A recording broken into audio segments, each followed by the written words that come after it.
Greetings, everybody. Today is Friday, May 24th of 2019, and I want to talk to you about this book right here.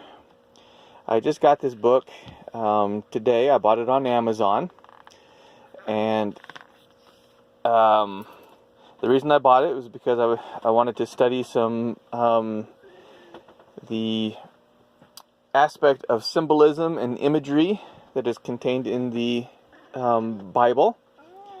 And so I bought this book, and to be honest with you, it never once occurred to me that this would not be a book that I could just pick up and read from cover to cover.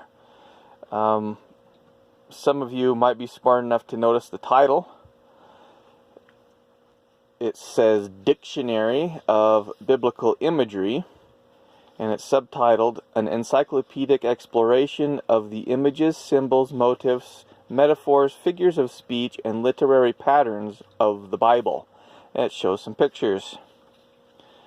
Okay, call me a dunce, but I thought this was going to be more of a commentary book on the Bible that just kind of gives a book for book, look at the symbols contained in each book of the Bible. But instead what I got here is literally just a dictionary. This is a dictionary. It's a nice dictionary. It'll be a very welcome addition to my studies and my library. But honestly, I was not expecting this at all. Just taking a glance, it looks like it heavily references the Revised Standard Version of the Bible, of which I actually don't have a copy. I've got a copy of the new. I've got copies of the New International Version. I've got copies of the New World Translation, and of course the King James Version. I have copies of what else do I have? What is this one? I'll reach off my thing here. The English Standard Version. But I don't have those. But this is just a dictionary. I was very surprised. It's a very good dictionary, although it did take some damage, it looks like, in shipping.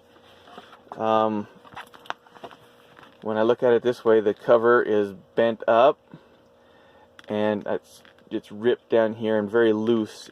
These outer covers are quite loose, so it took some good damage in shipping. That is something I've learned. You probably shouldn't, order a book and, cleaner for your business in the same package, or the same order, I guess, maybe. Or at least not from Amazon. So I think that's what happened. Kind of bent that all out of shape. There's no bookmarks, and even though... I won't even go into that. So anyway, there's no bookmarks here, which is kind of a bummer. I'll have to make my own, which is all right. I do that for some of my other Bibles that I study out of. This is actually what I was expecting. I wasn't expecting references like this, but this scripture index. I thought this would be a book-by-book kind of a commentary, but at least I do have this in the background where when I'm reading in the Bible, I can just go and look up, like if I want to look up, Genesis and the different verses and stuff that are in there, I can see whatever images or symbols are contained in that scripture by going to the various page numbers. And then after that section, there is an actual subject index back here. I'm not sure if the subject index is going to be really good for me, because it seems quite vague.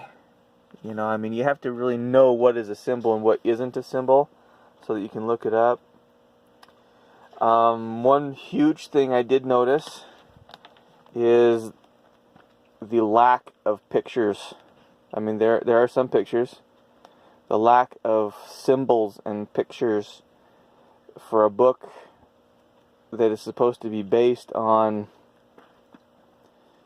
the imagery of the Bible. I would expect more actual images and symbols to be in here, but I don't see I mean, I see hardly any. There's a few here and there, and that's it. And what they are just, things like this. And I don't know. I mean, what does that have to do with the story in the New Testament there, maybe? So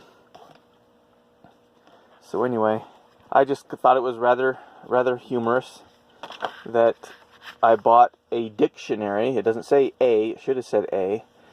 But I thought this was going to be a commentary, exploring symbols.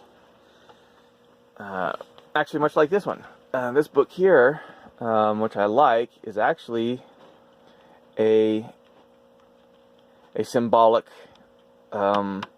interpretation, or that is to say, it's a commentary with interpretation of the symbolism that is found in Revelation. Of course, some of the symbols are explained within Revelation, but a lot of them are not. And so, just to get in the mindset of looking for symbols and seeing what they actually represent, this is good. I mean, it takes me verse by verse through the entire book of Revelation, verse by verse, and it actually gives me, the Greek, the original Greek. And then it gives me a King James translation, and then it gives their translation, the editors of the book, or the writers of the book, this Richard D. Draper and Michael D. Rhodes, their rendition based on their knowledge of Greek, which is good.